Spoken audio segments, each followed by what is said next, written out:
What a great thing. I appreciate that so much. And I'd like to begin today with a couple of funny thoughts. And one is, I'm holding a microphone, so it's going to be tricky. But essentially, if you can, don't feel like you got to do this. Oh, do you see that? All right. Good idea. What a brilliant idea.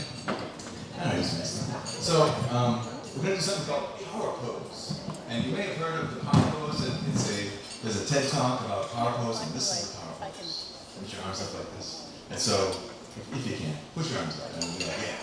So this is what's so cool about this. There's a lot of things I'm going to say here. Is in the TED Talk with the lady who comes up with this power pose thing. She says this actually, if you go around like this like it exudes this thing in you where it's like victory.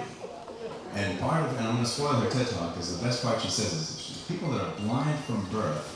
When they win at something, they put their arms up instinctively. They've never seen somebody do it. And it's just this cool thing that you can do. But there's so many more things here. Part of it is like, there's if it's a robbery, you've got your hands up. So there's an element of surrender. There's like, if you believe in God, you might be like worshiping the Lord, right? Like, but it's also like what little kids do when they want to get picked up. You know what I mean? Like, pick me up. So there's all these beautiful things contained in this power pose. And one of the things I want to celebrate with you guys, or ladies, is the tremendous things you've done with your organization.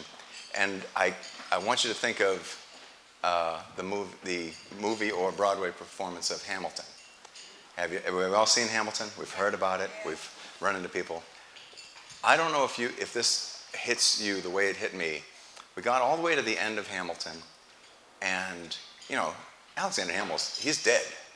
And now it's his wife, Elizabeth Schuyler Hamilton. And she goes into this song and talks about the things that she did and how proud she is. And she talks about the orphanage. And she started and did so much more than what he did.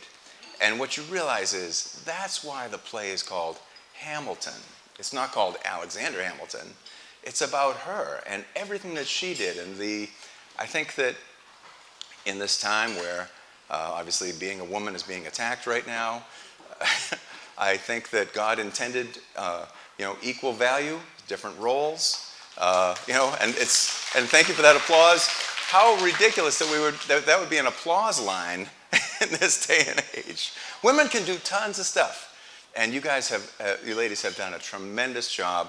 And I think what happens is that there's lots of different generations here. But because you're part of this larger group and the shared experiences and wonderful results you've done by partnering together and giving money for scholarships and giving money for different things, it is making a giant impact, tremendous impact. And I think what happens is as you invite other ladies to join in, there's that understanding of like, I want to be part of what you're doing. I recognize that like, hey, we're doing some really great things here. I would much rather, and so what happens is you realize that the kindest people that you meet are really people that have been through a lot of stuff. And I'm sure that all of us have had ups and downs and sideways things. And I want to let you know that our little talk today, this is a very, very safe place. I'm not going to say that what happens here stays here, but I want you to know that there's no judgment, there's no condemnation, because I'm sure many of us here have killed plants before. All right? But this is a safe place. You're among friends. We're going to get through this. And I think, well, getting back to how fantastic you guys, ladies, are, I'll try to stop saying guys, crazy kids, is that I think that as we age, we get the one thing that we could never get when we're younger, which is perspective. And with perspective comes empathy and seeing those other needs. And that's why I think it's so powerful to join a group like this and do these great things, is you guys have that empathy. You understand, hey, there's people that, or there was a time when I was less fortunate and somebody helped me. Because I know that in my life that's happened. And there was a time when years later I was able to, there was this guy that I knew and I thought, I'm going to buy him a Christmas present anonymously, you know. And you do those little things and you realize, well, that feels so good, you know.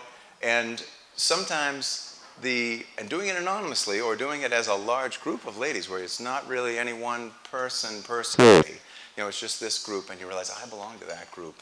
And then like a thank you card comes back and you realize that's for everybody. So giant thank yous to all of you that are new members and just joining, visitors. This is a tremendous, this is a really fun circus that you probably want to join. I think that's the vibe I'm feeling here. So today we're going to talk about a variety of topics, and I'm going to try to stay on topics. Who's ever done any public speaking? Anybody? How many has ever had public speaking go terribly wrong? I'm hoping this doesn't happen today like that. I know that there was the thought of like, hey Mark, you're going to come and talk, we ought to write up something you're going to say, and I sent something in, and then it ended up in the Falmouth Enterprise, a beautiful article of all this good stuff. And I'm thinking, wow, I hope I could live up to whoever wrote that copy, did a great job. I hope I can live up to some of that. And so today we're going to talk about truth, we're going to have emotional moments, we're going to have stuff that is completely made up, we're going to have like opinions that are like, I'll stand way over here if it's a real strong opinion, like this is me, this is not like capabilities per se. But let's talk about capabilities.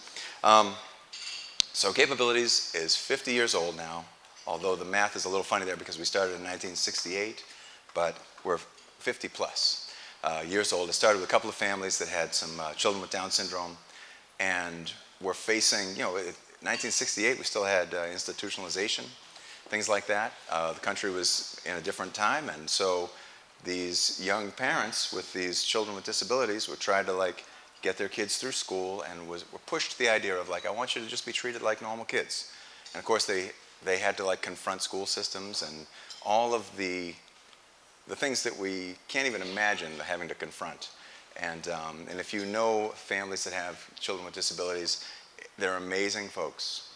They are the most amazing folks in the world. Sorry. So these guys muscled through the school system, and then their kids got old enough to graduate, and they graduated, and it was like, now what? So they were like, well, let's try to find you a job. So they created a little group. There was a couple of families, and then a couple more families, and they started to like make things and assemble things, and eventually it became called Nauset Workshops here on the Cape, and then it eventually became another name that's just like Nauset Workshops that escapes me. But like after a while, then it became like, now our kids are aging, we'll need some housing, so they began to get some housing and things like that, and MRC, which is well, the word retarded finally was used in part of the acronyms. That's kind of been changed, but it's ARC. ARC is they still are. It's a great organization, and R used to stand for retarded. They kept the ARC, but it doesn't mean that anymore. So they're a great organization that like help you get their foot in the door and give some support to families. I know that you mentioned one of the organizations you're going to give to in upcoming event is Parents Helping Parents. Well, you can picture like adults with disabilities, like when they meet other parents of kids with disabilities, it's this great refreshing time of like, oh, let's get together. Are you going crazy? And I know that like even at the farm where I work, I started there in 2012, 2013, and at the time there was a group of parents that were going to had children with autism, and they were looking at the idea of like, what if we got a place where we could all live together and have a community? And so while that was being in the works, the parents of these children with autism met each other and were able to like, immediately they formed like two support groups. One was like the whole families would get together, and the other one was just parents. And so all of that, like all of those connections have happened and happened and happened and more, and then it's spontaneous, it keeps going. So at this point, Capabilities then the name, of course, is fantastic. And we meet people from around the country all the time, and they want to they're doing something like this. And my main thought is, I hope you have a cool name, you know. Capabilities is so stinking cool. It's from one of our drivers. So at this point, I mean, when I started, we had 80 vans, and we had, I think, 12 group homes. We now have 15 group homes, and we still got at least 80 vans. But the changing opinion of when people say, oh, Capabilities, the farm, you know, the tomatoes, instead of those white vans, you know. So I think that's one of the main things is the mission is to have a place where adults with disabilities can be part of the community and have a valued role in a community.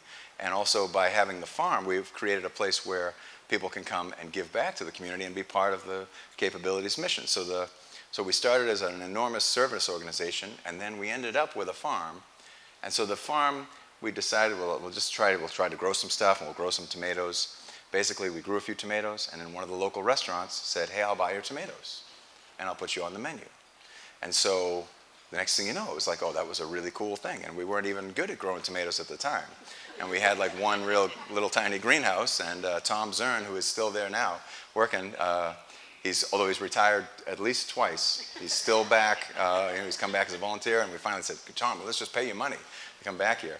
And so he's back, you know, doing tomatoes. He was a farmer from the Midwest, and but also had a great mind for business, and so he was involved in a lot of what's called social enterprise parts of the Capabilities component. So we're still providing group homes and supports for over 400 adults with disabilities. COVID, we lost a few numbers because people went back to live with their families and things like that. And then, of course, staffing issues are a worldwide problem. So we're in the recovery thing of getting our numbers back up, but little by little they keep coming back. Kind of good news about adults with disabilities and COVID, because I think all of us have learned by April of 2020 to just not look at the news at all. The news was just terrible. And we're not built to live with that kind of torment. And if I have kids, so when your kids are in the car and they're fighting, and you're like, the worst thing is your kids are fighting with each other, and you're like, stop fighting with each other. And then you finally get them to calm down, and then one kid just sends the most incendiary comment and starts it all over again. That is the news. All they were doing is provoking and pushing and putting and panicking, and so all of us, like undiagnosed people, were like, man, I don't watch the news anymore. But you're thinking, like, all the adults with disabilities were just told to shelter in place, and so our organization, we have all these group homes, and was like, we couldn't go out, we couldn't leave the house, we couldn't go on walks, we couldn't do anything. It was ridiculous. The state was very unfortunate in all their handling of that stuff. We kept coming up with like procedures, like, what if we do this? How about if we do this? And it was shut down time and time again. So it was unfortunate. But the great news was that adults with disabilities made it through that largely unaffected. And this is the fun thing about this resilience of this population, is that they, like a lot of people that are like on the spectrum, they never really read your face anyway. So whether you were smiling or mad, it didn't matter. Now that you have a mask, it's actually easier on me. I don't have to worry about what you're trying to tell me. I just look at, you just tell me stuff, and that's what I go with. Another thing was they didn't really care about the news, which was great. And I think the other thing was that they enjoy rules. Like, rules are good, so it's wear a mask. Okay, fine, I'll wear a mask. And they came back to work, and they were all pretty good. We did have some folks that are still crippled with fear, and fear is a tough thing. And you can't just dismiss it, and if you're struggling with fear, or you're here, but you probably have friends that haven't been out, and it's like, just keep encouraging them. Eventually we'll get through this. I think worldwide became diagnosable with depression. It was so destructive. But on to brighter things. So One of the fun things that I'd like to say about ladies is that you guys have a great sense of fashion. Like everybody looks really good today. You know how to put together an outfit, right? And so fashion is very important, and fashion is essentially what we're going to trigger off of in this whole design this container thing. Like, how do I put this together? What do I do? So in fashion, there are like rules, like no black after Memorial Day or something. But in fashion is also like wild, adventuresome people that will wear crazy outfits and just like they can get away with it. And you're like, how do they do that? And sometimes they look terrible, but usually they look pretty cool. And you're like, so there's like all of the same words that you would use for fashion really fit with the idea of plants and containers. And so we're going to indulge and just play with plants for a little bit today. So I'll try to begin somewhere and then continue. But let's talk about plant tags. So plants have different needs, which is kind of, if that's news, it's okay. So they're all, you come to the store and we got plants everywhere. And hang on, I'm trying to think if I should say anything more about capabilities. Anyway, the farm. Let me just touch back. We'll get back to the farm here. So the farm has grown and grown and grown. And it is now the most beautiful place because it's this giant sense of community. When you come visit us at the farm, it's on 6A in Dennis. Everything you see is all because the community supported and rallied with what we were doing. And it's grown because of that. And so everything you see there is all because of the community, which is kind of like what you ladies are here. You've created this beautiful space, and I think that's what's so cool about it. So as we grew, we went from our participants, because adults with disabilities need some sort of I'm going to say the word participants. So our participants would come, and it would be like their job was, I helped at the farm, I watered plants. And so as we were able to grow, we realized like one winter we were able to say like, no, so we'd had like real, like sit down, semi-training things with people, with our adults with disabilities, and said like, okay, so in your job, these are your responsibilities, and this is like, we started to map out smaller ideas on what the job was, and got some real manageable, attainable, measurable goals. And our participants were able to help us come up with the names of the jobs and their job descriptions. So it's like, I'm an assistant grower, I worked in the greenhouse, or I worked in the retail garden center, or I worked in the main garden center, or I worked in the farm stand, or I worked in the store, or I was a cashier. So all of these measurable jobs became like places we could put people in, try them out in different parts, trying to and it's all part of the job coaching, learning. So my title is like facilities coordinator, and job coach, but we're all job coaches at the farm. And so in 2021, we had 40 different participants were able to work at the farm. Some on a full-time basis, and a lot of them on a part-time basis. And they come as like, there are people that can get their own ride. There's some people that need to be driven in. There's other people that take public transportation. And it's all building that like independence. And but there's folks that are considered very low functioning, and they're able to come and work with us with an enclave group. So they come with a job coach, come from the Linden Center, and then it'll come and the jobs we do are varied. What we do is we break up whatever we're doing into as many components as we need to, and then just include everybody in it. And we're not parents that do their kids' homework. We're really, this is something you did, and like folks that have worked physical labor, and you're moving a big pile of rocks all day. When you're done, you look at the pile of rocks and you're like, that's what I did. When you're working on a computer all day and you finally print the stupid document and it's like still full of mistakes and the margins aren't right, and you're like, that's what I did today. So it's having the sense of like, what did I do? Moving the rocks is actually a little more fulfilling, sometimes. So planting plants is great because you got to see it. You're going to plant it. It's going to grow. The things I brought, and there's a few left, but don't worry about buying them because we got more at the farm. The thing is, like, those are all stuff that we plant. This is stuff that was directly done by adults with disabilities. We are a big farm stand, so we are bringing in truckloads of other plants because we can't grow everything. But we're one of the only growers on the Cape, so we do get to grow a lot of things. Some of what I brought is, proven winners. These guys have been around forever. They're from New Hampshire. We're licensed with them, and so we do grow their stuff, but they provide pots. So it's like, oh, is that you? Sometimes. Like we've got some proven winter stuff that we grew, and like this is something we grew. You know, so when supply chains was not an issue, we had our own pots that said Capabilities Farm, like Growing Capabilities Farm, and that's eventually going to come back when pots become available again. This year we tried to just get any pot we could get because it was just nutty. Let's see.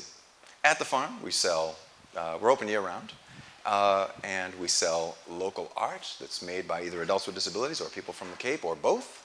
We've got a lot of like some crafty stuff. We got dog stuff, because everybody loves dogs, and we all love dogs. We're all part dog at the farm.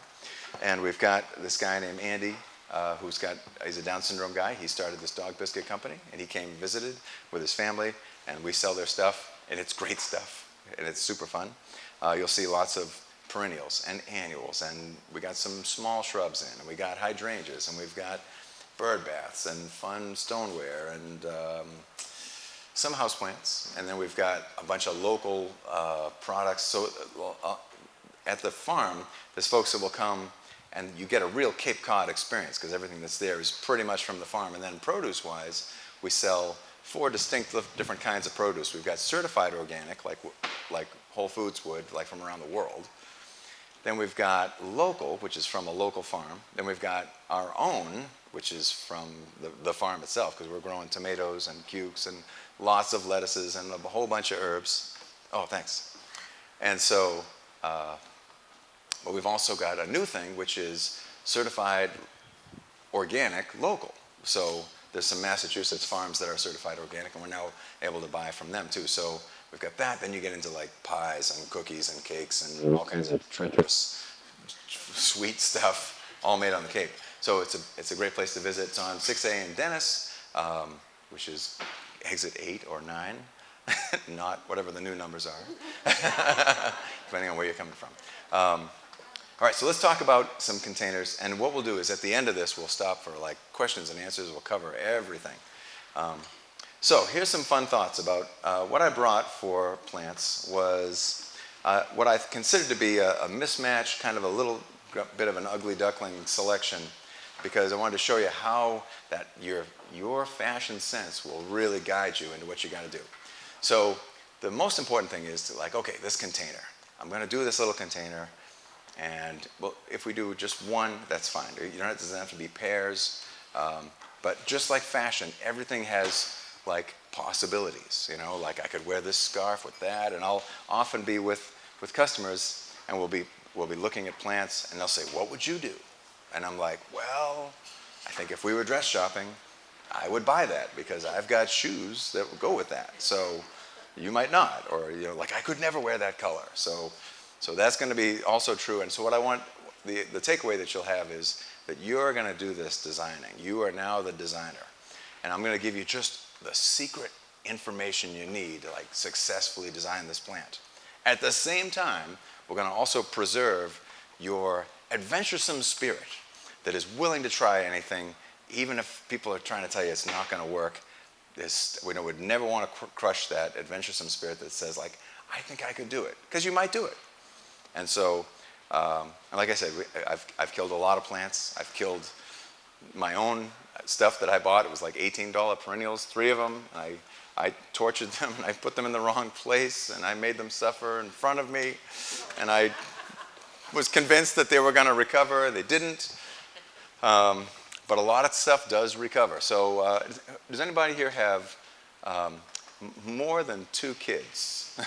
Right? All right, so now the folks that have more than 2 kids, this is what's important, is you didn't give up.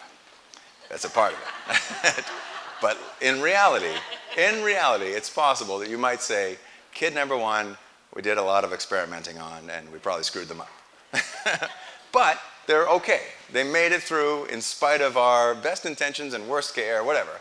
So the same thing can be said with plants. A lot of plants are a lot tougher than we think they are, and they kind of will bounce back unless you put them really in the wrongest place in the yard. And so to avoid that horrible misstep is we're going to learn about plant tags. And so if you come visit me at the farm, and I'm sure that a lot of places have it set up like this, plants that are out in the full sun can take full sun. If they're in the shade, they probably want to be in the shade. And so at the farm where I am, I've got some shade to work with. So I reshuffle the yard to make it so I can have as many things in the shade as supposed to be. And because a lot of stuff will take full sun. So we're going to look at a tag. And so any tag that you pick up has got the biggest problem with plants is that they're named wrong. Like annuals means just this year, just means a summer of fun. And perennial means it's going to come back year after year. So the plant world is the only place where they got it wrong. The annual, no, it's just once. I can't fix that.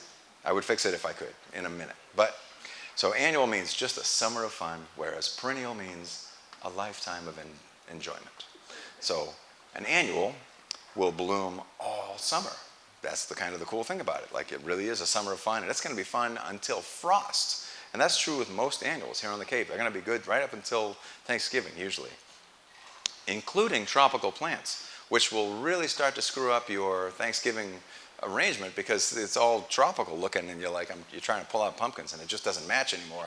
And then all of a sudden, it drops below 50 degrees, and all the tropicals give up. So you can have tropicals, and then how you negotiate that October, November, it's not necessarily worth bringing them in all the time.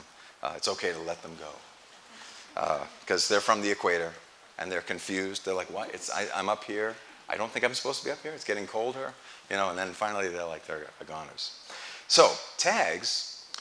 One of the big problems with tags is they're printed for the whole United States, and that's a problem because they'll say perennial, and they don't mean that because on the back it has an asterisk and it says perennial in zones. So zones are important. We are zone 6. And if you go with that, like zone 6, I don't know how we'll ever remember. We have route 6, maybe that's a clue. But zone 6, and that means we're pretty near the North Pole. And that means that, so stuff that is like, when you're looking for perennials, it's going to come back every year. Like at my farm, I sell perennials that I have them in a section, and they're going to be okay through the winter. Their form is to like essentially grow and then get cold and get smaller and kind of disappear over the winter, but come back right where they were. An annual might come back if it can seed itself and then drop a few seeds. So like there's a few examples that will seed around the yard. Cleome will do it. Some verbenas will do it, and they're like, I thought that was going to come back. And then you realize, no, it grew over there. Oh, so it came back, but it was a seed. So the annual thing, annual perennial. The next thing is all the crazy names that plants have. So we've got the genus and species, the botanical name, which is genus species, and the genus species is the Latin name. It's unpronounceable usually. Unfortunately, it's Latin, so we don't even know what it's really supposed to be pronounced at because nobody heard Latin, so everybody's kind of guessing at that. Like, is it clematis, clematis, clematis? It's never clemitis. I mean, that's now curable, I think. But like, all of that pronunciation stuff. So the genus species is good, and sometimes that'll help you find the plant, but usually no. It's like we don't really know the genus species like we think we do. And so it's always got a capital letter, lowercase letters, and then lowercase letters. So the genus is in the capital. This particular one is Dichondra that I grabbed.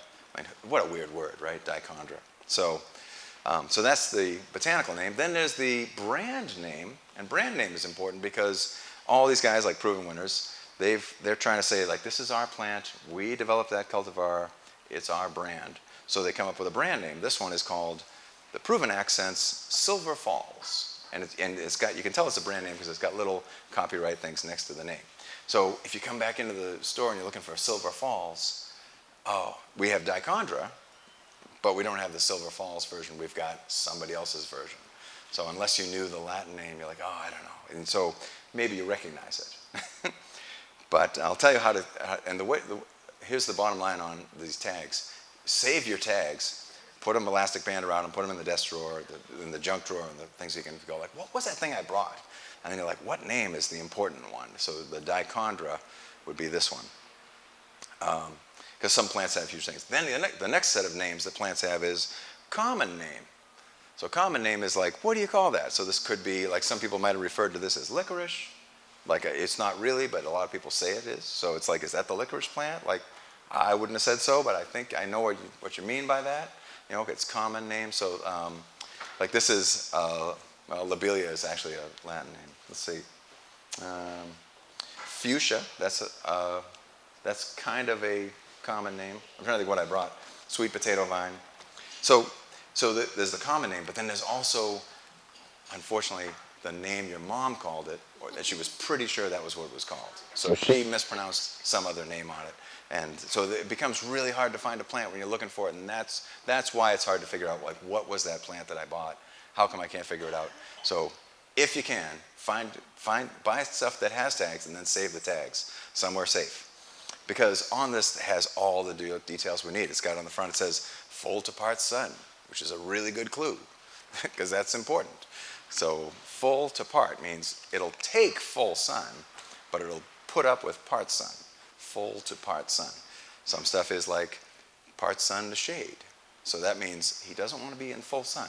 It's like part sun and shade are good, safe bets. I did not really bring anything that is shade per se. So these are all stuff right out of the middle of the yard where it's hot and sunny. Because that's a good choice. If you're doing a pot, unless you got shade, and you're like, I want to do like why would I do this container anyway? So it's a nice thing to do if you've got, because annuals are going to bloom until frost and look good.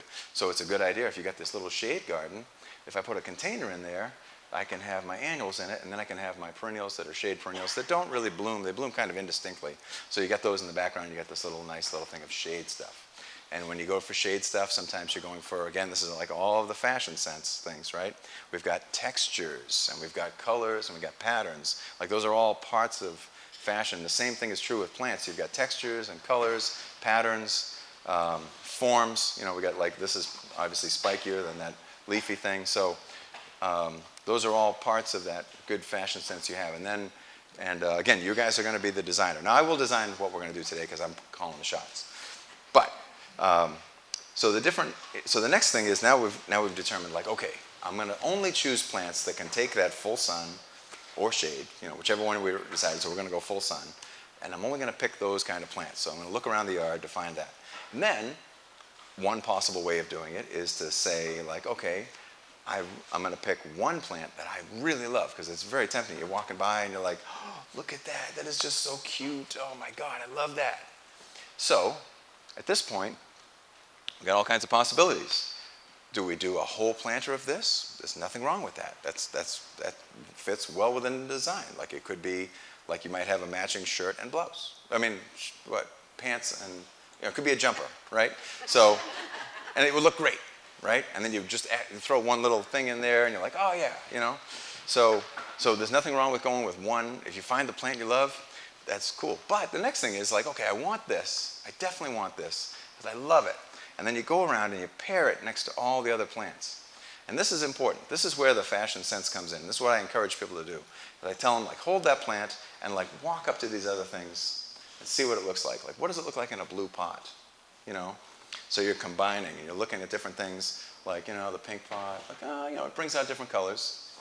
So that's going to be another part of the thing is now all of a sudden, and if you hold it at the right angle and people see you in the yard doing that, they will ask you questions. They'll be like, hey, can you help me with this? Because I see that you know what you're doing. And you're like, oh yeah, yes I do. I have no idea. Okay. So in fact, I didn't find anything like this. Does it go with this? Maybe. Maybe it does. Kind of like a little bit of a splash of the same color. And I tried to bring things that don't necessarily go together a little bit, just to show, like, what do you mean doesn't go together? Because if we're talking fashion, I can wear Converse sneakers with a wedding dress and I'll look great, and you will. So there's rules, but there's rules that can be broken too.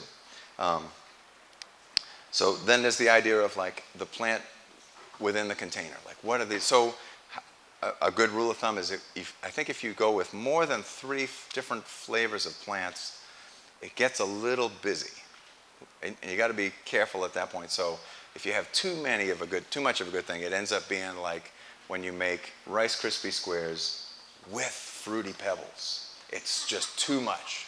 You know what I mean? It's like, wow, it's just an overdose. And my daughter did it the other day, and it was amazing, but it just about killed us. So, because it was the idea. We're in the shop, and we're like, man, if we made Rice Krispie squares out of Fruity Pebbles, there's a reason why it's not in recipe. So too much of a good thing. So there's nothing wrong with like, one color, two colors, just like fashion. You can, if you see somebody and you're like, oh, you got way too many colors on, or that doesn't go with that, and you may not say anything to them, but you're thinking it. or you see yourself in the mirror and you're like, oh man, I can't. Yeah, I should have gone with the solid. Was way better. So, James Barnes, the guy that's in charge of me, he's always like, monochromatic for the win, and I'm like, yeah, but So speaking of monochromatic, I had one plant thing that I designed where, as I was at the farm, more and more very unusual plants were showing up that had strictly orange flowers. So I grabbed every orange flower separately. I didn't have them all together until I got them all together, and I put all the orange flowers together. Now these were several different kinds of plants, and sure enough, those orange flowers matched perfectly. Orange goes with orange. Great. However, I had so many different types of green, the whole plant was way too busy. It never worked. It was like, it's just every shade of green, it was too busy. Like if you want to when it comes to greens, you want to go with like a big contrast. It works really well. But if they're all just like similar, it took away from the orange flowers. So that was my little learning part. Like, okay, fortunately I didn't spend any money on that one. The heartbreak was more the ones I overwatered like crazy. So let's get back to this tag. The next thing we want to know is like, okay, it's full sun. What does it need for care? How is the height of this thing? What's it going to really go? So this one says like, water is normal. Sounds very suspicious. Normal. Okay. Normal means like not too wet and not too dry. So that's pretty doable. So I'm going to try to pick plants that all need the same needs. That way, all in the same pot, they're going to be in much better shape. And there's a few things we can add to the pot, to the soil, to prolong it. And one of them, I didn't bring it. It's called soil moist, which is hard to say, soil moist. But it's made out of essentially the stuff that's in diapers. And if you've ever accidentally taken apart a diaper, it's full of these little round pills, and what they do is they expand in water. And so you could take a diaper, but if you buy the little package of Soil Moist, it's like sanitary and nice.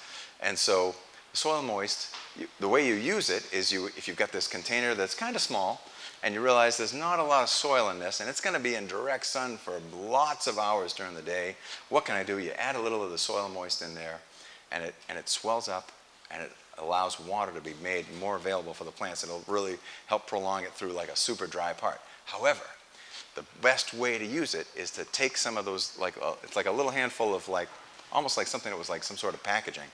Drop it into a glass of water and let it expand, because it gets big and it'll expand quite a bit. And if you put too much in your pot and then water it, they all expand and the plants fall out. And you're left with this strange, what looks like ice cubes. So they've all expanded. So Soil Moist is a fun product if you've got a condition where you're like, it's dry and sunny, I'm never going to be there, it's rental property, whatever, it's going to be out in the front. What could I do I wanted that plant to last. You could, if you were buying a container, you could put a couple on top of it, but really it's meant to be incorporated in the planting.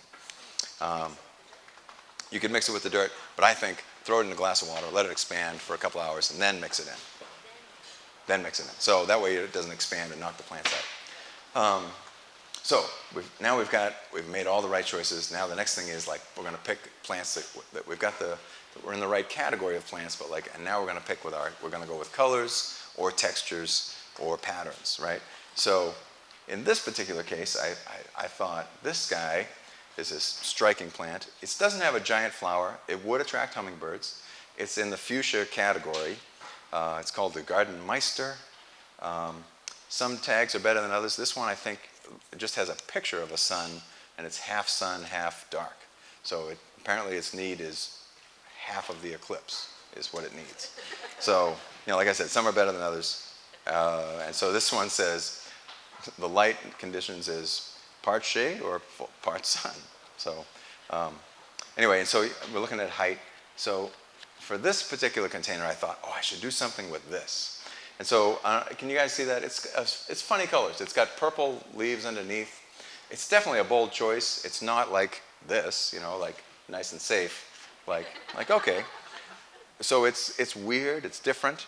And so I thought, what goes with that is another one of them, like two of them.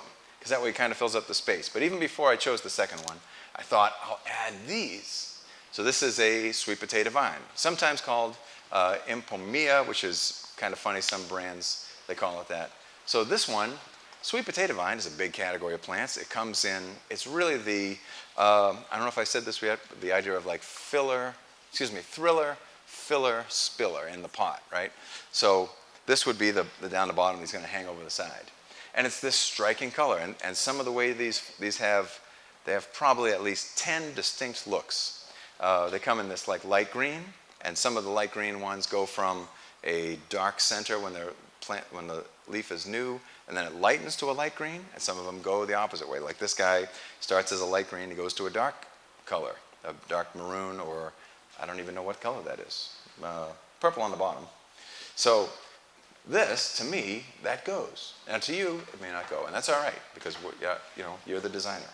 So I thought, okay, that's this way I bought two of the strange looking things in the yard, and now I've got this like semi-avant-garde planter going on. So then I thought, oh, what I'll do is I'll add another one. So by adding another one of these, I've got contrast and I've got different texture. So the planter I was going to design was like going to have this. And then the next thing is, wait a minute. Before we even begin this, what pot are we using? So it's like, okay, back to the drawing board, the pot. And so if you didn't bring your pot, or if you're buying a pot at the farm stand, we sell pots. Lots of them. We got ceramic, we've got terracotta, we've got sort of a metal looking ones, we've got ones that look like cement, but they're made out of fiberglass, so they're not very heavy. We've got acrylic ones, which we used to say plastic, but really acrylic is a better word. And the importance of these acrylic ones is they're inexpensive, they're lightweight, and because they're acrylic, they really will take paint perfectly well. And you could change the color to match your house, to match the door, whatever you're painting in the yard. Paint is acrylic these days. After 2007, they did away with oil-based paint. Everything became water-based acrylics. And so acrylic paint sticks to plastic perfectly. It's like made for it. So the potential for like, buying a plastic pot is a really solid option. I mean, the thing is, when you see a ceramic pot or like these beautiful pottery ones that have been killed and fired, they're gorgeous. And so they're tempting. And maybe they're the answer. And so if you go with one of those, that's fine. So if you see one in the yard and you're like, okay, I want this plant, but the pot I have is black. Like, will that work? This was in a gray pot. So black actually kind of works, or like gray or a bright color. So I brought a couple of pots just to show you. So like here's a brown pot. And brown is pretty safe, right? This one has a little decorative design on it. And this looks pretty good in brown. Like, oh, brown works really well because I planned this ahead of time. And I did spend about an hour walking around the yard trying to find what would go with this, because I wanted it to look nice. So brown looks pretty good. So brown's good. But I also brought this. It's by itself a little weird, but you add a plant to it and you're like, oh, that's totally different. So now we're combining our scarf and our blouse kind of a look, or maybe our hair thing, right? Because we're like, oh no, that actually works. Maybe the pot is the shoes or the bag, right? Like, okay. So it brings out all kinds of different colors. But then what about this? What if I had a yellow pot? Does that still work? Maybe it does. Like it's got that, does it show off the purple? It kind of brings out the color and the fuchsia flowers. So there's so many potential things here. So although I do, now here's the thing, this is the truth. I work at a store that sells plants and pottery. So if you come to visit, you might be in danger of buying all three. And we even sell soil to go in it. So, and I made this up. Whether you have a green thumb or a plant cemetery, I'm here to sell you plants. So that's part of what you're going to see here. So anyway, so we got these different color pots, all right? Go back to this one because I think everybody will fit. So the question is now like, okay, so how much soil? All right, I found this. I got the plant of my dreams. I think I can get this in there, and I think I can get this in there. And I'll put this guy over here, and another one, because I thought, oh, I should do that. And then this guy hanging out the side here. And so all of a sudden, it looks, oh, that's really pretty decorative. It's kind of fun. So to me, I love this. Like, because I didn't use any traditional flowers. And I do make a lot of pots that are pretty nuts and bolts. You're like, okay, we're gonna do the classics because they're good. Pinks are really good. I brought a lot of pinks because I'm like, these are ladies. You guys are gonna love pink, and pink looks great. So I brought the ones that look super good. And so, I am gonna sell off the components here. I know some of them have tags and people are already buying the stuff. So the next question is soil. What do I need? What is this? These bags of soil? How do I make any sense out of this at all? So this is a typical, the company Coast to Maine, not a sponsor, but they do love us, let me tell you. Maybe they're a sponsor, I don't know. So Coast to Maine is a company that makes soil. And so a lot of people think Coast to Maine is the soil, it's the company. Then they have all these different flavors of soil. They got topsoil, they've got bark mulch, they've got composts, they've got potting soil, then they've got lobster compost, and then they've got stuff for growing veggies. Because we're doing containers, we're going to talk about potting soil. And so whatever one you buy, you're going to buy potting soil. But how do I buy it? How does this even make sense? Somewhere on the pot, this one, I don't know if it says it on it. Sometimes the pots are, this is a volume, so it says like 30 milliliters.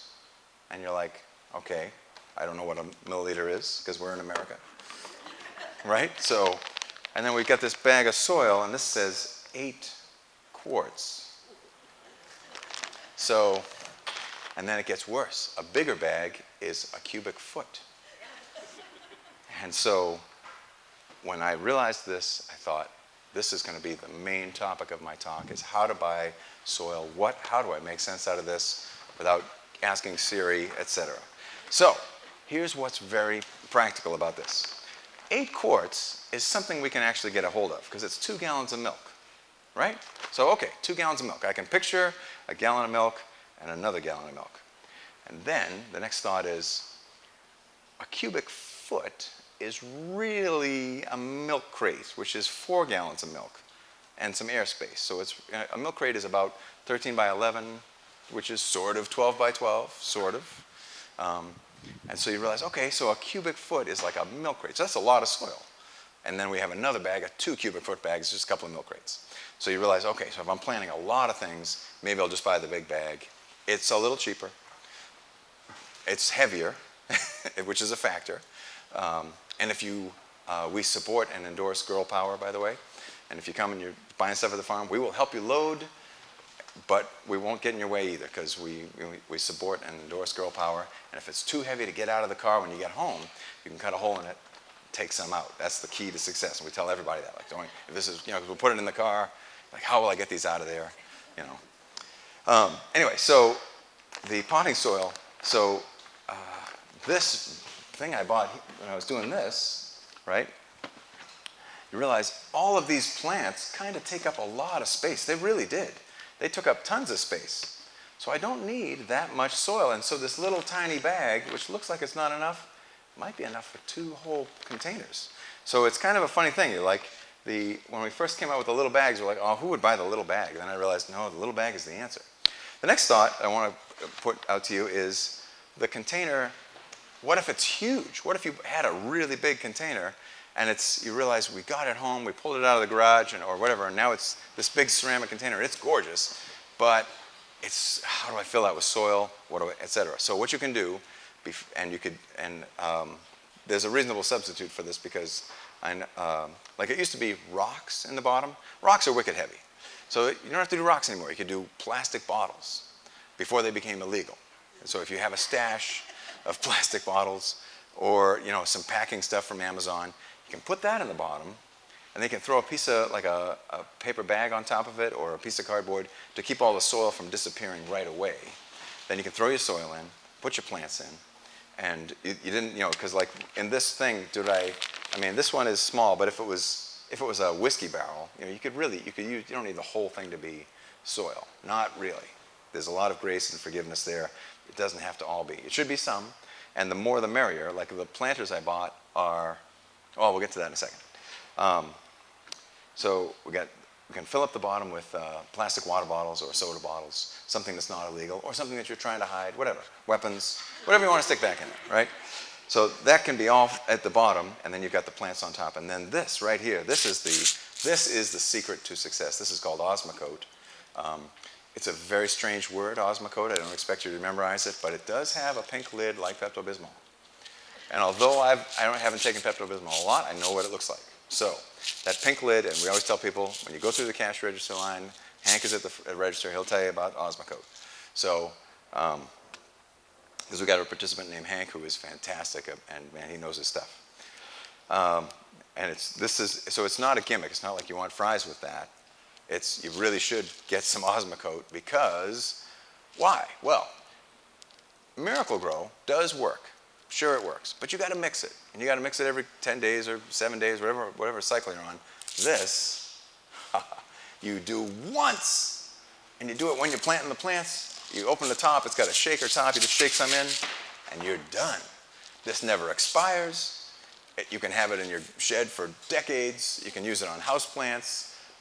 If you spilled the whole bottle by accident, nothing bad happens because it's slow release, so it doesn't burn holes in the plant. If it's spilled on the lawn, super good product, super good. And so that is the key to success. All of our stuff that looks really good at the farm, it's got Osmocote. Like if we plant it, like if you came and you were like, there was a time when we didn't have staffing issues. We would assemble people's planters for them. They'd bring in empty planters, and we'd be like, sure, because we were, I've got participants here, we can do something. And now we're like wall to wall, just trying to keep things going because we've had so much community support. We're underwater. Trying to just keep everything watered, and so we don't do that as much as we used to. There's a few people that have managed to muscle their way in grandfather-wise, but it's hard for us to do. But we do assemble our own containers, and we always throw Osmocote in, and it's just great stuff we do at our house. Osmocote.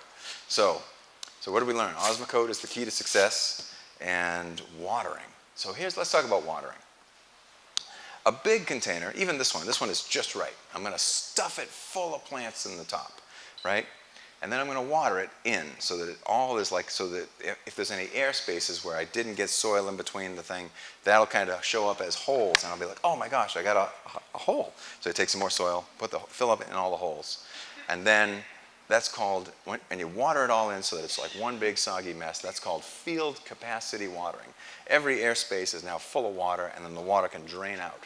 Now that's the important thing about plastic pots. Plastic pots are not, this one doesn't, if we look at it, it's no holes. Plastic pots are sold without holes in them, but they've got a little place to put the holes. They've got a little thing you can punch out. And the reason is because it's easier to sell it without a hole because you might want it to hold water. So in real life, plants hate to be soaking in water. They don't grow that way. So you want to be able to let that water out. So once you've done your field capacity watering, it's watered and it's happy. And it's going to go because it's a nice big container or a window box. Something that's you can picture how much roots and how much plant we got. And I should also, so what's important is just because it's in full sun doesn't mean it's going to use up all the water quicker. The thing that really dries plants out is wind.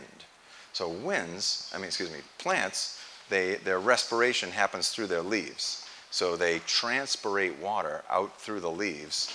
And so once you've got it all stuffed with stuff and you got it the water, it's taking it up we're drinking the water and we're letting it go. And the wind is taking it out of there. Ooh, we're drying out here. Keep on, and all of a sudden it's out of water.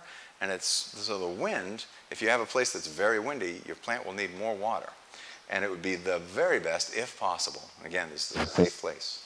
So if you can't do this, don't worry about it. But it's best to water them in the morning, which is hard. And I know that. That's why this is a safe place. So the morning is the best. But there are 3 times to do things in the whole plant community. So there's the right time, there's when you get around to it, and then there's when somebody asks you to do it. So all 3 times are what really happens, And again, no guilt, safe place here. So best time would be the morning. So it's wet, and it goes into the day, and it's like water. Going into the evening wet, it's kind of oh, I feel gross. Going to bed with wet hair. So without a towel. You know, you're just like, "Ah, I'm miserable." So it'll recover, because they will. You know, kid number one recovered, so the plants will probably forgive you and recover.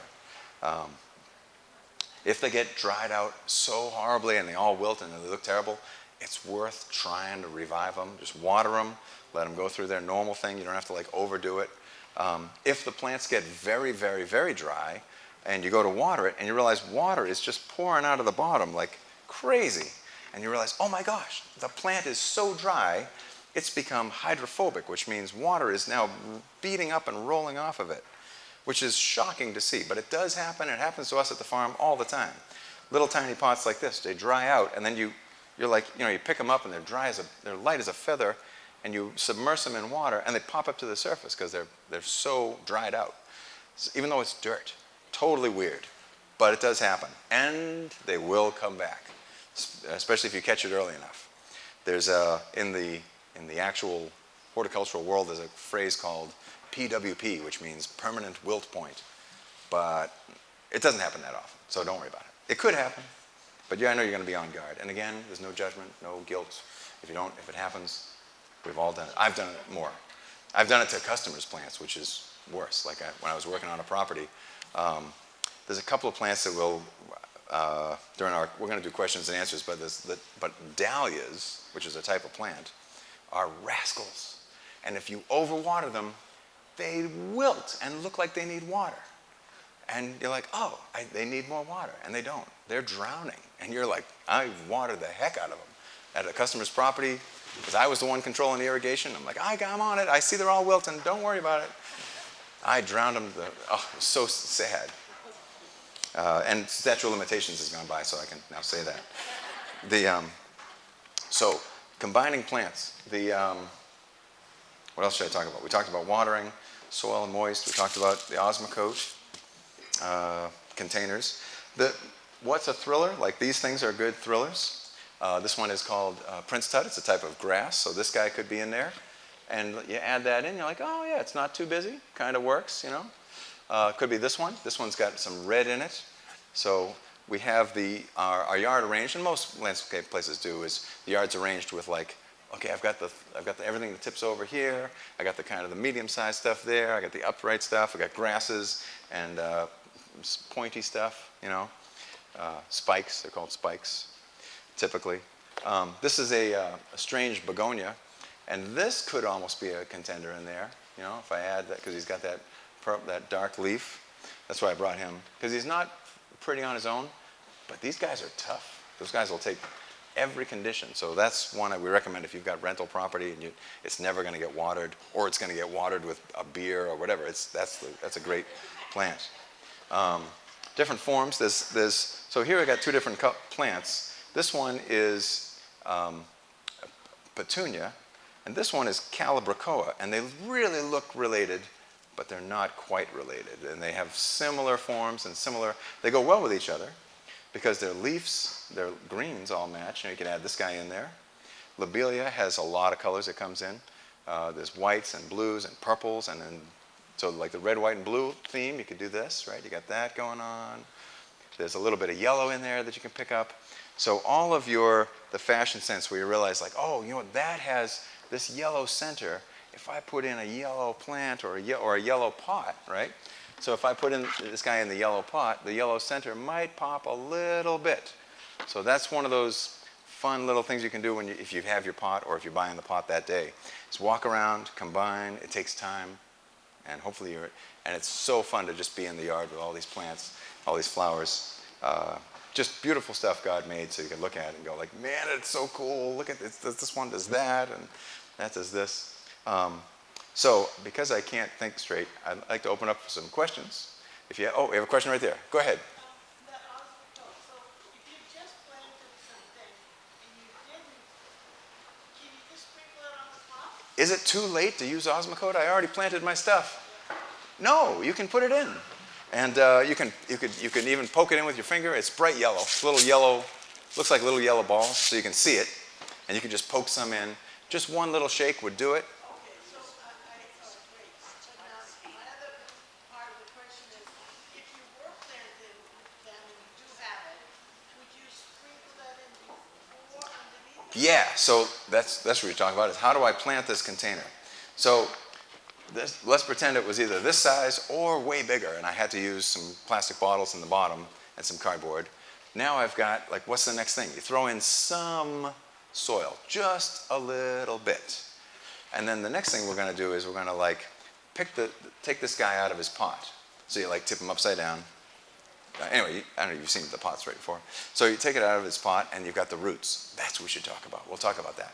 So once we got these roots, we realized, okay, he's going to be, we were looking at where he's growing in the pot. We can see, like, what his, like, kind of his neckline would be, where his shirt, the top of his shirt would be, if I buried him up to his neck. So we don't want to put him too deep. We want to have him just right. And so he's going to need just a little bit of soil on the bottom, whereas this guy needs a big pile of soil underneath. And I want to kind of plant him so that he's right at that top of that plant, so that everybody's really happy. And one third word about peonies, if you guys like peonies, however we're pronouncing it. Peonies are fussy, and we want them to come back because they're a lot of money, and we want them to do well. The key to success is if you can get that little metal ring that is sold that comes with them, that'll help you find the peony in the winter or in the spring. And wherever it is, if you've got that ring to, like, so you can figure out where it is, take your fingers and just kind of like move away the top layer of leaves or bark mulch or whatever, so that there's not too much. The peony wants to be right at the surface. So when it's just be like last week, or you kind of like looked at it, and because I'm thinking time-wise, like end of April, just make sure it's kind of all near the surface, because when it'll grow, but if you want it to flower, it's like I have to be really near the surface. Otherwise, I'm just going to put out leaves, and I'm not going to flower. And so the heartbreak of, like, what's going on with my peonies? Go ahead. I would like to be able to get my plant because I need to go. Oh, okay. Yes. It's 2 o'clock. Does anybody have to go? Go ahead. When you put like 1, 2, 3, 4, 5 plants in there, Yes. how do you know? It seems like that's a lot. It does. And so here's what I was going to say. During the planting process, like this guy, he's like really long. And let's say I'm putting him in a window box, and I need the bottom to be, he's too tall, right? He's going to fit in this cardboard box. He's sticking up. So take a hose, wash the plant a little bit, wash off some of the soil, change his root direction a little bit, because you can do that. So that's one of the things you can do, is the plant is too big for the pot or has to be adjusted somewhere. So you can, if you wash it out, wash the soil out of it, when you take it out of its pot, wash some of the soil through, and you can like reshape where he's going. You can get him to like perform in different pots or with different things. Oh, Susan. Y'all can ask questions later, but I want to say one thing before he goes, is that if you didn't mention the farm boxes or the... Oh, I didn't. There's one address you want me to. This is something that's really, really an important part of capabilities, and I was blessed to do it because of Mary Liz and Phil. But I'd like you to hear about it real quick. We'll be a second, because I know y'all want to ask questions, but we have to do it up. We've been doing the farm boxes for maybe 3 years, something like that, and started with the salad bowl in season, and it's grown to, it feeds us for the whole week plus. It's amazing. The best lettuce, tomato, cucumbers, all the specialty things, squashes, and things we have to kind of Google, like, what do I do with this? And it's expanded my horizon and how I cook and what I create.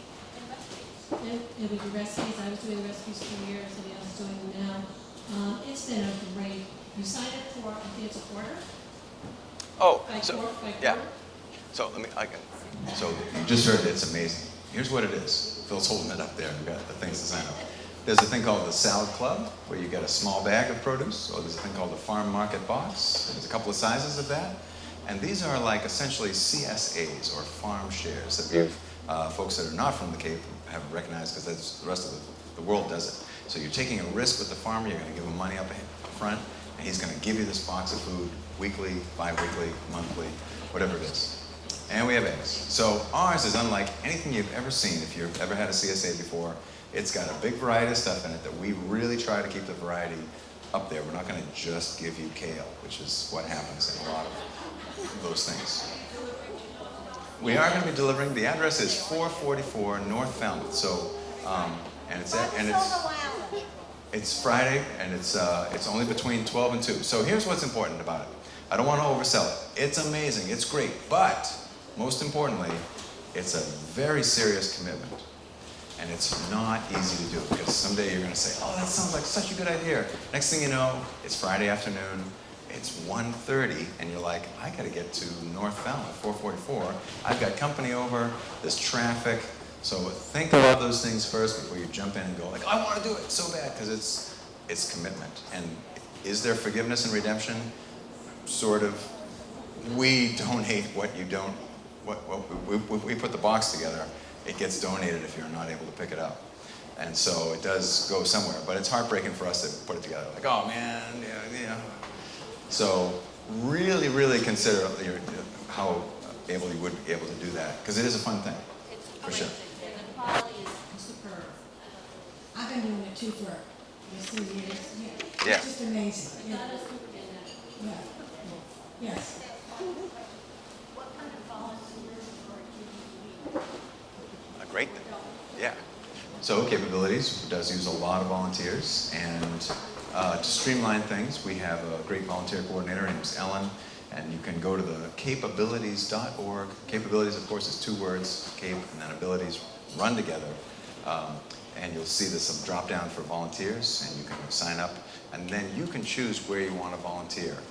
There's lots of things. There's homes, there's walks, there's employment opportunities there. So some part-time, some full-time, a lot of different needs for different families.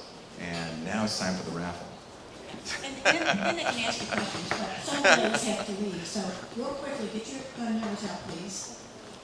The first one is, and these are the lovely arrangements that you can just take which one you want. 652329. Okay, good. Okay, just any one you want. The next one, 652255. Okay, Joanne. Okay, next one, 652316. 652316. Okay, we're going to the next one. You got it? Great. Okay, okay. It's yours. The next one is 652235. 652235.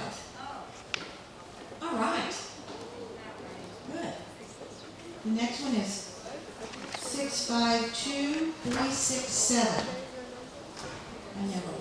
652367. Okay, we're going on to the next one. Whoops. 6. Oh, you have one? Oh, no. Okay, awesome. Take it. The next one is 652305. All right, good, Cindy. The next one, 652252. Oh, I almost did it.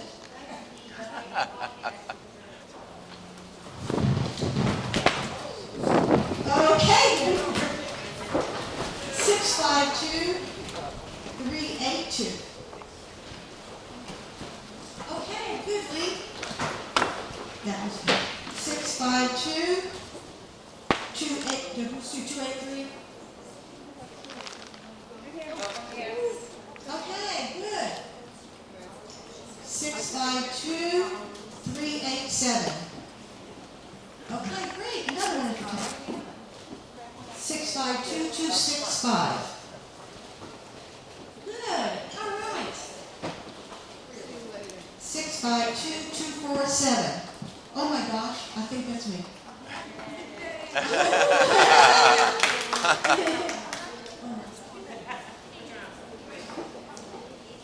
652-308. 652-308. All right, Cindy. Okay, I think we're talking now. Anybody wants to ask more questions, that's great, but I know that some of you had to leave. So thank you for coming, and please, a round of applause for Capabilities. They were amazing. It has been a pleasure supporting them, and if you ever have a chance to go to the farm,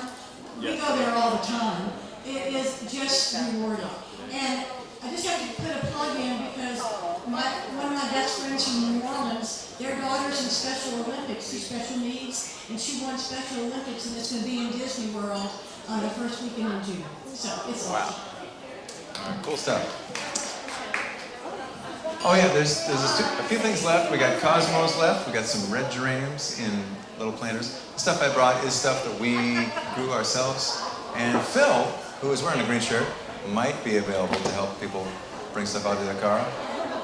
But I'm certainly available too. So, okay, questions?